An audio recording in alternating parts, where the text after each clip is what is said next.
منبج، المدينة التي تقع على بعد 30 كيلومترا غربي نهر الفرات، في الجهة الشمالية الشرقية لمدينة حلب، والتي تبعد عنها مسافة 90 كيلومتر.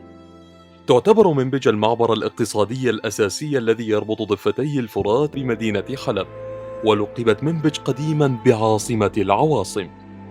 في 19 من تموز يونيو عام 2012 خرجت المدينة عن سيطرة النظام لتصبح تحت سيطرة الفصائل المسماة الجيش السوري الحر، لتعيش المدينة حالة من الفوضى والفلتان الأمني. استمر الوضع على هذا الحال حتى سيطر تنظيم داعش الإرهابي عليها في 24 من كانون الثاني يناير عام 2014، حيث لاذت بالفرار كل تلك الفصائل المنطوية تحت راية ما يسمى بالجيش السوري الحر، لتترك المدينة وأهلها تحت سيطرة التنظيم المتطرف. فكانت أول تابعات سيطرة داعش على منبج هو دخول مقاتليه ومرتزقته توافدا عبر الحدود التركية، في رحلة كان مسيرها من قلب أوروبا إلى شمالي شرقي حلب، تحديدا منبج. كانت مدينة منبج المحور الرئيسي لإيصال الإمدادات والإرهابيين من تركيا عبر مدينة جرابلس الحدودية، فكانت لمنبج أهميتها الاستراتيجية لوقوعها على الطريق الممتد إلى الرقة، والتي تعتبر معقل التنظيم الإرهابي وعاصمته المزعومة. أعوام من القهر والظلم عاشها أهالي منبج حتى ضاقوا ذرعا بداعش وأفعالها الإرهابية، ليخرج أهالي منبج عن صمتهم مطالبين قوات سوريا الديمقراطية بتحرير منبج من أنياب داعش الإرهابي، وهو ما كان بالفعل.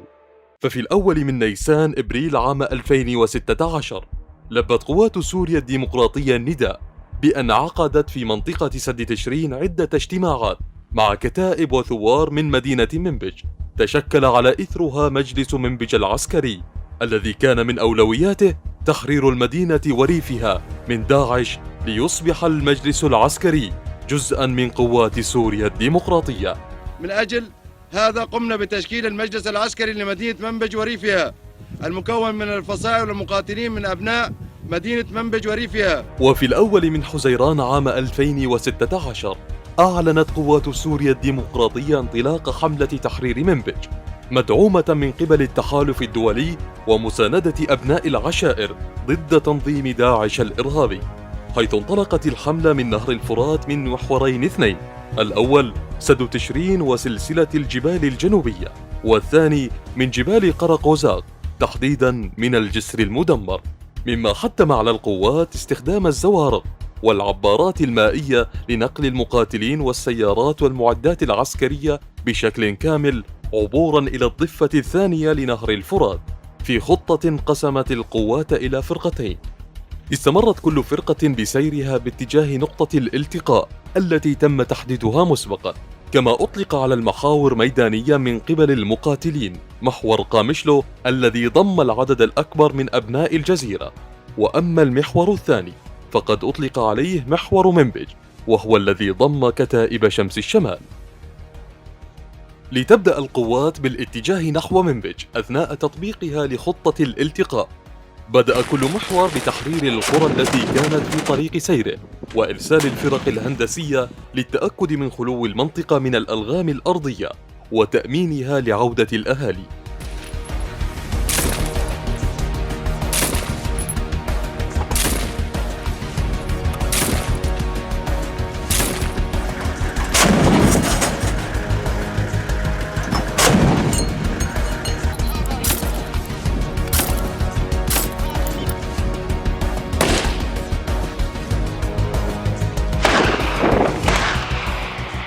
وأحد تلك القرى المحررة كانت قرية العسلية، التي لم يتأخر شبانها بالانضمام إلى صفوف القوات العسكرية، حيث أنهم لم ينتظروا الانتهاء من الحملة، بل أرادوا أن تكون لهم بصمتهم الخاصة لتحرير قراهم وتحرير منبج بشكل كامل ودحر التنظيم المتطرف. وأثناء استكمال السير نحو المدينة من قبل القوات، كانت هناك بعض المحاولات البائسة من قبل داعش لفك طوق الحصار قبل اكتماله، إما عن طريق السيارات المفخخة أو إرسال انتحاري. وكذلك الهجوم من قبل تركيا عبر حدودها على قسد من القوات المتقدمة تحديدا من أجل تخفيف الضغط على داعش ومنع قسد من تطويق ومحاصرة التنظيم داخل منبج بسبب وجود القوات العسكرية على مقربة من الحدود السورية التركية على خط الساجور القريب من جرابلس الحدودية.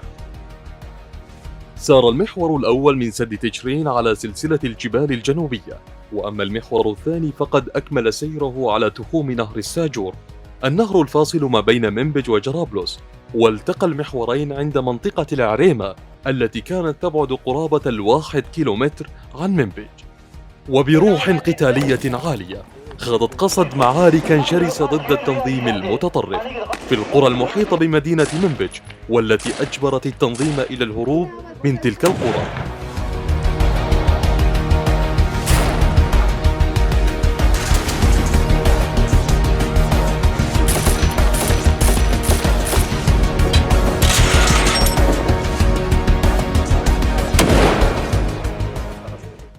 وبقيادة مجلس منبج العسكري وقوات شمس الشمال التي كانت بقيادة فيصل أبو ليلى.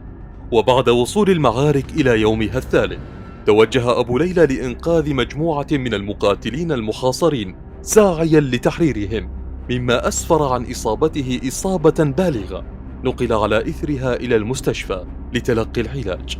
اليوم صرنا 4 أيام بلشنا حملة باتجاه مدينة منبج، والحمد لله تم تحرير أكثر من 20 أو 25 قرية باتجاه مدينة منبج حررناها، وهلا حاليا في تلة استراتيجية قدامنا إن شاء الله خلال ساعات قريبة راح نحررها. لكنه استشهد في 5 من حزيران عام 2016 القائد فيصل أبو ليلى قائد كتائب شمس الشمال.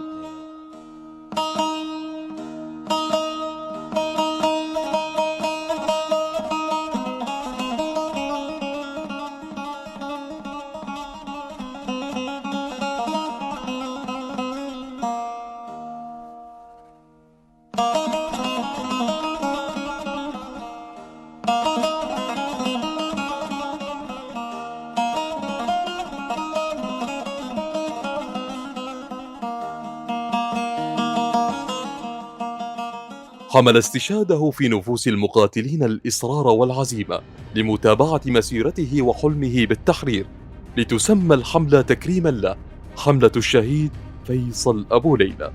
ومن الجدير بالذكر أن الشهيد البطل قد شارك في المقاومة التاريخية في كوباني قائدا لكتيبة شمس الشمال. تظهير النوزدار هنا كوباني برخانه که و تاریخ دیازی به هر کس زانو به کوبانی چیه بو خنچی داعش کس خاطر کس کوبانی نجربني زانو به کوبانی چیه و کی دیده برخدانی خو کی دکه. كما أنه كان أحد رموز معركة مرشد بينار المعبر الحدودي في كوباني في 29 من تشرين الثاني عام 2014. أصيب 7 مرات في مقاومة كوباني ونقل إلى المستشفى لتلقي العلاج، ولكنه كان يصر على العودة ومواصلة القتال والمقاومة ما إن يمتثل للعلاج. كما أنه شارك في العديد من الحملات العسكرية رفقة قوات سوريا الديمقراطية، وهي تحرير صرين، جريس بي، ناحية الهول، ناحية الشدادي، عين عيسى، وسد تشرين. وأما عن مشاركته الأبرز كانت حملة تحرير منبج ليحمل راية القيادة من بعده وسيرا على خطاه ونهجه القيادي البطل عدنان أبو أمجد.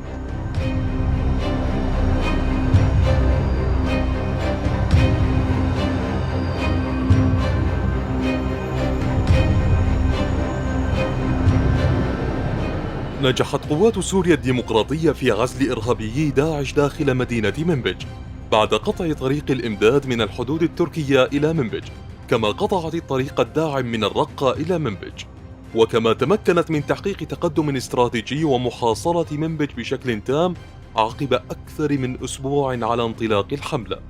كما تمكنت من السيطرة على طريق منبج الغندورة في شمالي غربي المدينة. وبعد تضييق الخناق على داعش داخل منبج باشرت القوات بأول وأهم خطوة، ألا وهي السيطرة على الصوامع بالجهة الجنوبية لمنبج، حيث أنها تعتبر بوابة المدينة والسيطرة عليها كانت تعني السيطرة على المدينة وإغلاق كل الطرق والمنافذ أمام التنظيم المتطرف، الذي أدرك هذه الحقيقة وبدأ يرسل انتحارييه ومفخخاته بكثافة ولكن دون جدوى، حيث دمرت القوات وحطمت كل آماله البائسة في فتح الطريق أمامه. المعارك الشرسة التي دارت داخل الصوامع لم تنتهي حتى في آخر الحملة بسبب استغلال داعش للأنفاق، إما التي حفروها بأنفسهم أو تلك التي كانت موجودة بالأساس داخل الصوامع.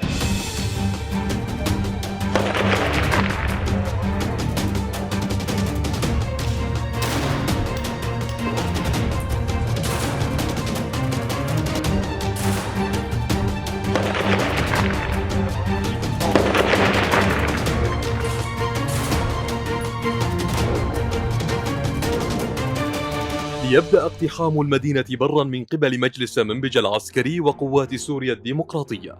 فبعد تحرير نقطة الصوامع استطاعت القوات السيطرة على دوار الكتاب ودوار الشرعية بعد المعارك الطاحنة التي جعلت التنظيم المتطرف يتقهقر انسحابا مرغما غير مخير. واصلت القوات زحفها لداخل المدينة وأزقتها، لكن ببطء وحذر وحرص شديد لسببين أساسيين. الأول كان اعتماد داعش فقط على انتحارييه وعرباته المفخخة، أما الهدف الثاني والأهم بالنسبة للقوات كان الحفاظ على حياة الآلاف من المدنيين الذين منعهم التنظيم الإرهابي من الخروج من المدينة واستخدامهم كدروع بشرية لعرقلة تقدم القوات. ورغم الانتشار الكثيف لقناصي داعش وشبكات الألغام التي زرعها التنظيم داخل المدينة، كل ذلك لم يمنع أهالي منبج من مشاركتهم ودعم القوات، حيث أنهم رأوا في مقاتلين ومقاتلات الوحدات العسكرية أبنائهم بإصرارهم على تحريرهم من رجس التنظيم التكفيري، فقدموا لهم الطعام والمعلومات التي ساعدت المقاتلين كثيرا لتزيد عزيمة المقاتلين وإصرارهم على تحرير المدينة، مما تلقوه من دعم معنوي من قبل الأهالي.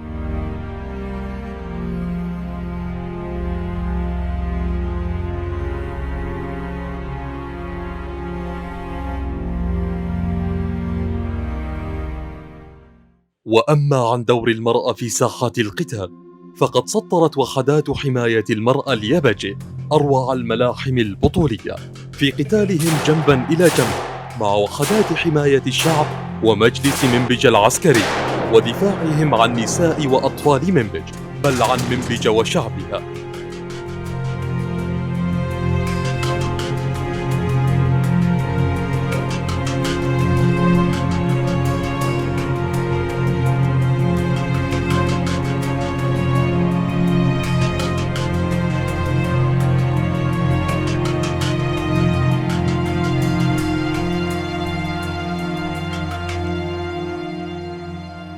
دور وحدات حماية المرأة لم يقتصر على واجبهم العسكري فقط، بل لم ينسهم دفاعهم عن الوطن، أنهم يحملون قلوب الرحمة والعطف.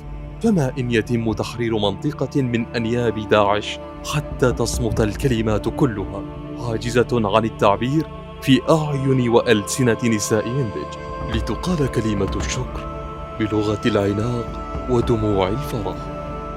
الفرح الذي كان غائبا عن منبج وأهلها لأعوام، وهنا كانت لنساء منبج كلمتها لتقرر الانتقام ممن سلبوهم الفرح، بل ممن سلبوهم الحياة كلها، لتلتحق العشرات من الفتيات بصفوف وحدات حماية المرأة، معاهدين أنفسهم بتحرير مدينتهم والحفاظ على أمنها واستقرارها الدائم.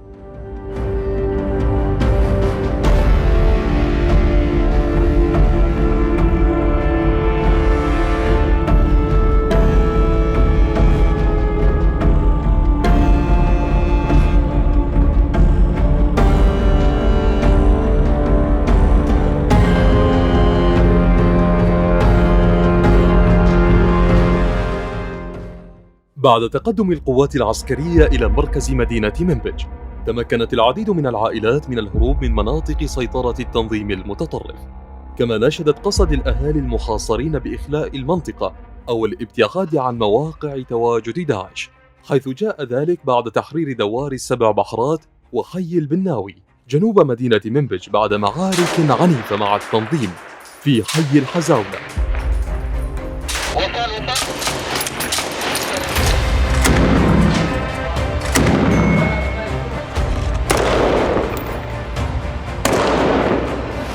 كانت القوات تتأهب لإكمال سيرها لتحرير المدينة بعد سيطرتها على أكثر من 80% من المدينة وريفها.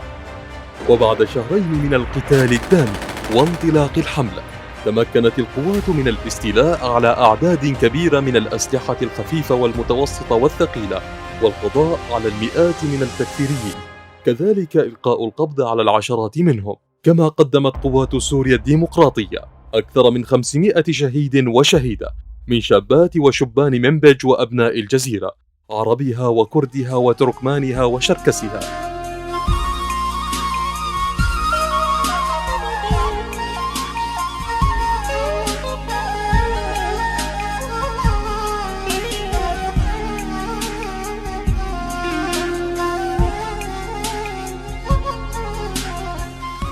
ليتم إعلان تحرير المدينة بالكامل في 15 من شهر آب عام 2016 في بيان صدر من قوات سوريا الديمقراطية، وكذلك مجلس منبج العسكري. 75 يوما من المقاومة والبطولة والتعب والشهادة على هذه الأرض، قدمنا خلالها مئات الشهداء من أشرف أبناء هذا الشعب. مكانتنا من تحرير مدينتنا منبج.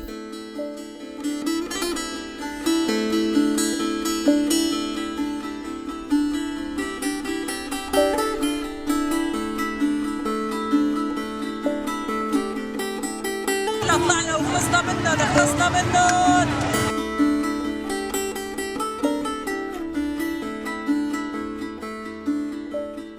بعد إعلان النصر وإعلان منبج مدينة محررة، وبعد أن تم تشكيل مجلس منبج العسكري والمدني، تم تسليم الإدارة العسكرية والمدنية لمجالس منبج بعد أن قامت القوات على مدار الأشهر الماضية بمشاركة خبراتها مع مجالس منبج ليحين وقت العودة إلى نقاطهم في منطقة الجزيرة بعد إكمال مهمتهم وتسليم المدينة إلى أهلها. كان تحرير منبج ضربة قاصمة للمشروع التركي في سوريا بعد فشل رهاناتها على تنظيم داعش المتطرف لتطلق دولة الاحتلال التركي بعد أيام معدودة من تحرير منبج عملية ما تسمى بدرع الفرات، تحديداً في 24 من آب أغسطس عام 2016، في خطة واضحة بأن دولة الاحتلال التركي لم يكن لديها أدنى مشكلة من وجود تنظيم داعش في المنطقة، بل أنها كانت داعمة له، حيث حاولت من خلال هذه العملية الهجوم على منبج من أجل إعادة إحياء التنظيم الإرهابي الذي كان يلفظ أنفاسه الأخيرة، ومن أجل قطع الطريق أمام قوات سوريا الديمقراطية لتحرير جرابلس والباب وصولا إلى عزاز. تعرضت المدينة لمحاولات ضرب وزعزعة الاستقرار من قبل أطراف معادية عديدة استهدفت الأمن والأمان في المدينة، إلا أن وقوف أبنائها صفا واحدا مع قوات مجلس منبج العسكري وقوات سوريا الديمقراطية في مواجهة كل التحديات أدى لإفشال كل المخططات التي تحاك خيوطها من قبل الاستخبارات التركية. أثبتت حملة تحرير منبج التي تم القضاء فيها على رجس الإرهاب المتمثل بمرتزقة داعش أنها مثلت كل المكونات الذين دافعوا يدا بيد مقاتلين ومقاتلات بأن النصر كان قريبا، لأن أرضا جمعتهم فوق ثراها لن تتخلى عنهم.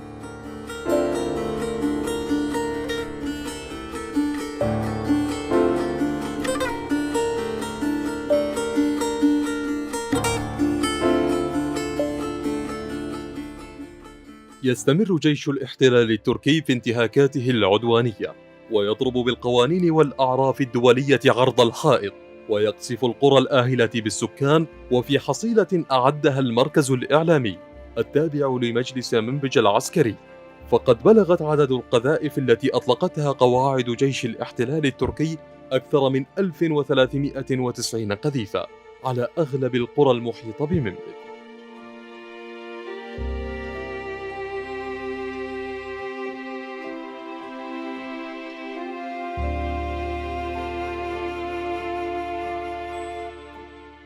لا يزال أهالي منبج يحتفلون في 15 من منتصف كل عام بذكرى تحرير مدينتهم من ظلام الإرهاب، ليؤكدوا مرة تلو الأخرى أن منبج بقيت وستبقى عصية على أعداء السلام والإنسانية.